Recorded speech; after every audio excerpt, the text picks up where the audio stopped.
Assalamualaikum warahmatullahi wabarakatuh. Saya Frido Hardinata, peserta Latsar CPNS Kemenhub 2022 Angkatan 77 Gelombang 9 Kelompok 4. Berikut merupakan tugas agenda 3 tentang resume materi Smart ASN dan juga manajemen ASN. Baik, yang pertama kita bahas dulu materi Smart ASN.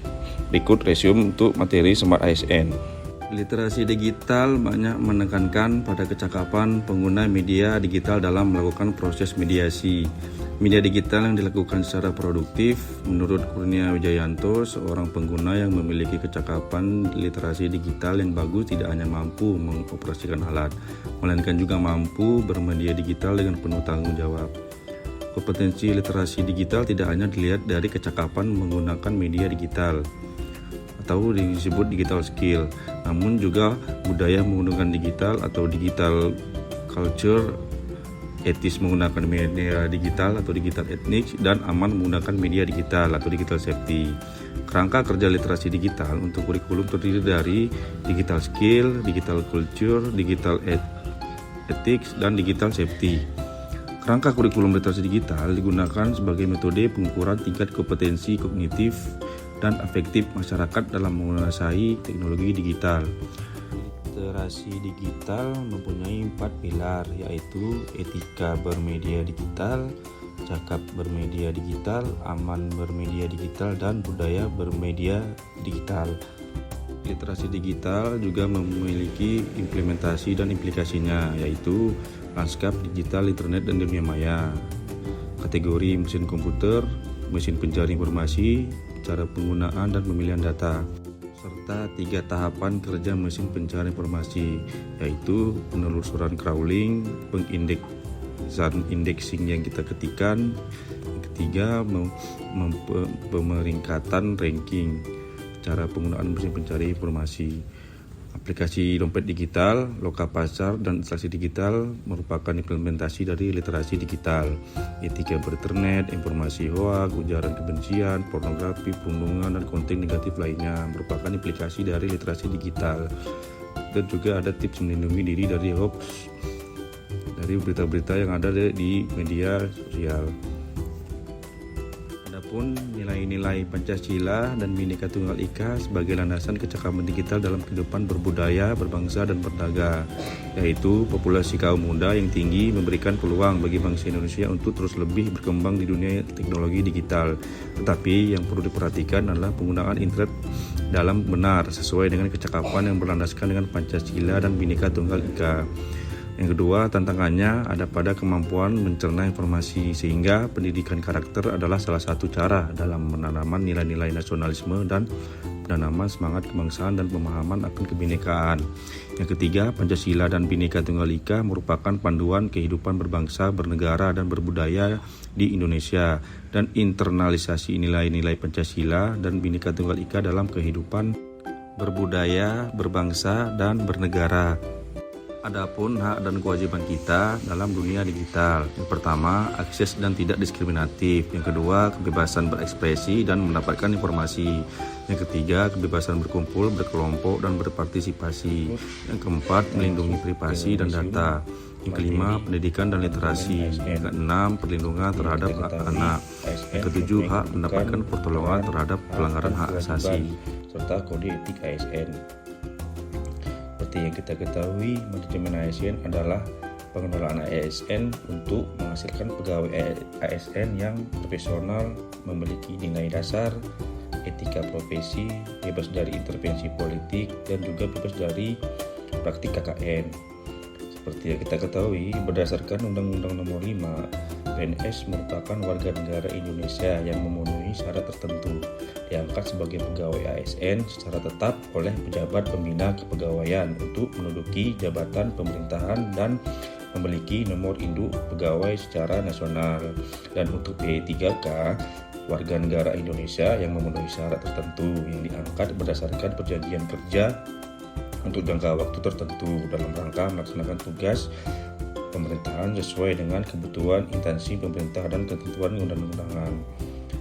Seperti yang kita ketahui, ASN mempunyai peran sebagai fungsi dan tugas Adapun fungsi dan tugas ASN adalah sebagai pelaksana kebijakan publik, yang artinya melaksanakan kebijakan yang dibuat oleh pejabat pembina kepegawaian sesuai dengan ketentuan peraturan perundang-undangan, dan menjadi pelayanan publik yang berarti memberikan pelayanan publik yang profesional dan berkualitas, serta menjadi perekat dan pemersatu bangsa, yaitu mempererat persatuan dan kesatuan negara Republik Indonesia.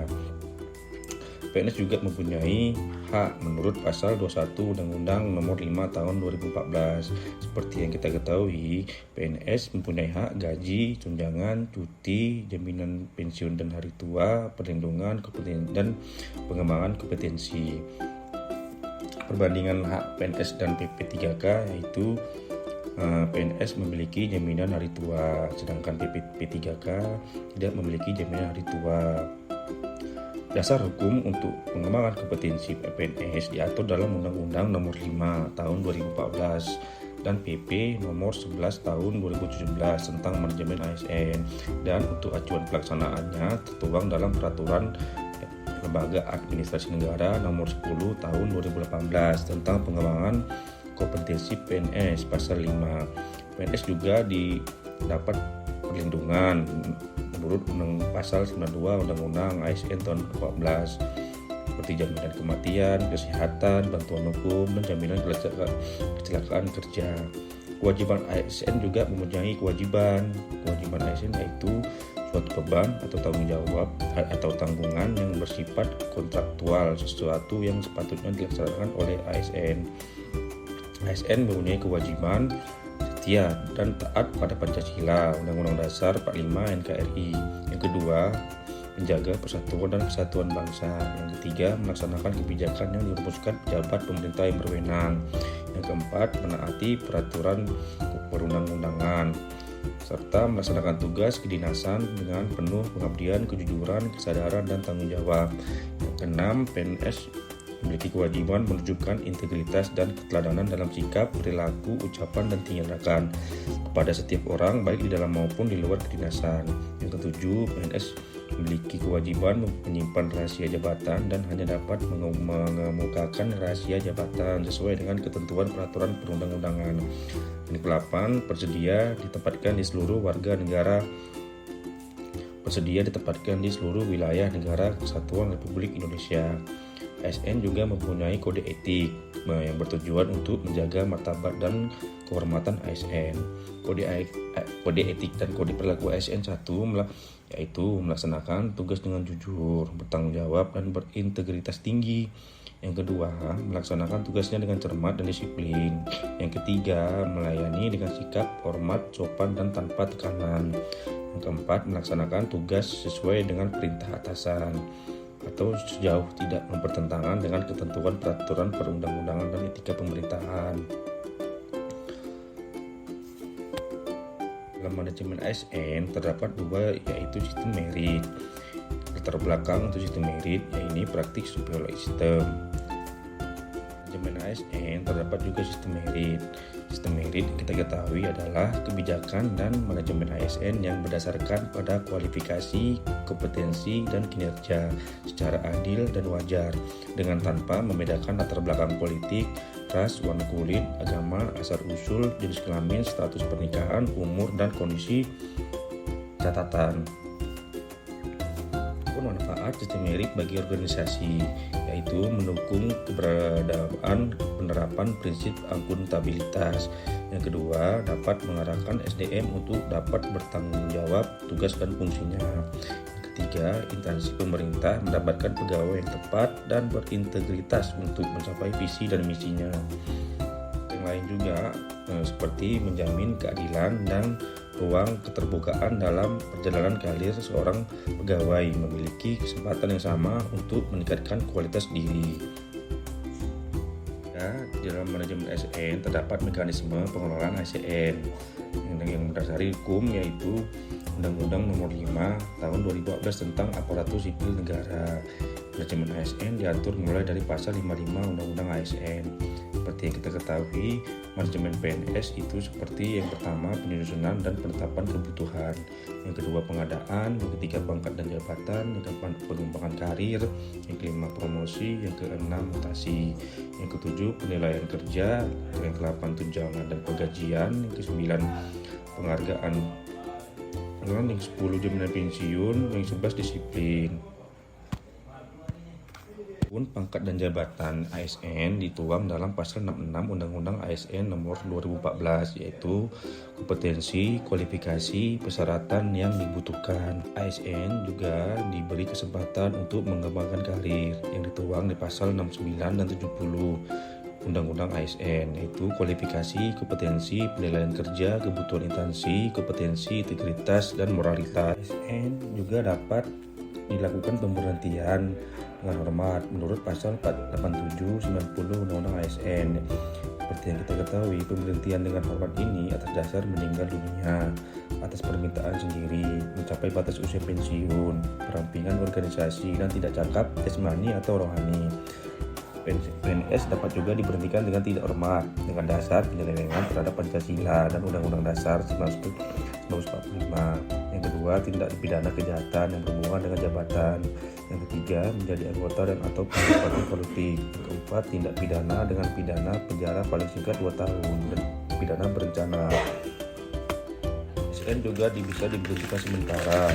Seperti dasar diangkat menjadi pejabat negara, yang kedua diangkat menjadi komisioner atau anggota lembaga non-struktural, dan bisa ditahan karena menjadi tersangka tidak pidana.